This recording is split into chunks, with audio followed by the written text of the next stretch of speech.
how did you feel? How are you feeling after the weekend? Tough enough result. Sorry, say that again. So, I was just saying how much I like you. Oh, thank you very much. No, I was just looking, like after the weekend, what are your thoughts after the Leinster game? Obviously, a lot of frustrating moments. You kind of got the impression that you know how to beat Leinster, but the execution just wasn't there. It's a tight game again, wasn't it? Fine margins, incredibly frustrated. But we're over that now because we've got another big game this week. But now we've had a good look at it.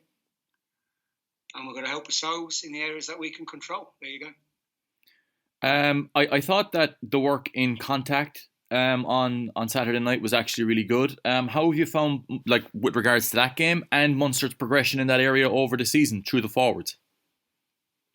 It's certainly an area of the game that you've got to get right because it can slow down everything you're trying to do. You know, they got lots of challenges across the board, many ways of challenging your breakdown.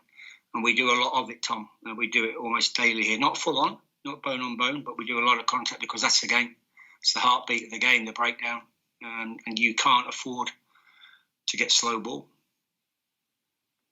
And looking ahead to this weekend, what are the specific challenges of Benetton? What are you looking at about getting that win? They're desperate.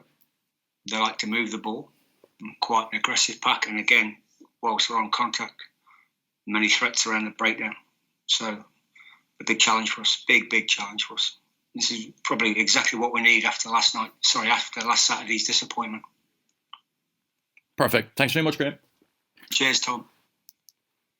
Graham, Trevor here, Live 95 Radio. Hi, Graham. Last international window was when, Munster went on this fantastic run with the international contingent in the Six Nations. This time around, there's 6 games or whatever without the internationals. Obviously, you're hoping for a similar positive run of results as you got last time where players really got game time and made names for themselves. Yeah, and we backed some youngsters, didn't we? And those youngsters have been pulling the squad in terms of standards and putting pressure on the older guys. And the test players who have left us again. So we'll be looking again to those young guys for the same performances. They've been fantastic for us this season. We've backed them. They've delivered. And that's shown a lot of the other younger players that if you perform, you'll get your chance. And I think, as I've said before, that then puts pressure on the senior players as well. So it's a good dynamic. You said, just to go back to last weekend, obviously when you've got a game in a week's time, there isn't a huge amount of reflection on it. How long do you reflect on it then? And what went right and obviously what went wrong from last weekend? I think by Monday morning, you've calmed down. A couple of pints Sunday didn't help me out at home when I was looking at the video and review. But you've calmed down on a Monday morning and you're already planning. Last week, you're already thinking about Treviso before the weekend. So no, I think Monday morning you've got to be looking forward. You review things, then you start looking forward from, I'd say, Monday lunchtime. And as I mentioned to Billy, for Craig Casey, fantastic elevation to the national setup for him. He's someone who really, shone in the last international window when you did go on that great run. Yeah, I'm not surprised he's been called up. If you were to work with the guy day in, day out, the diligence, his last off the field, the effort he puts into his game, and he's got the most out of his physique. And I've not worked with many more diligent players than Craig. And it's a joy to work with. He'll be there for a long time, I can see. Okay, thanks, Graham. No problem. Thanks, Trevor. Graham, how are you doing? When you're doing the review and you're talking about how frustrating it was to watch, is it more frustrating that there was a couple of decisions that could have gone either way or possibly should have gone your way?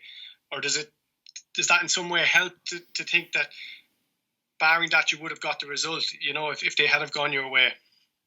You get that in every game, Michael. Okay. You get that in every game. Can't be looking at those decisions praying that they would have gone the other way for too long because it'd drive you mad. No, we look at, it's often said by coaches, we look at what we can control, what we can do better. Look, our set piece, for example, the line-out has been widely spoken about. Tactically, what we can do better.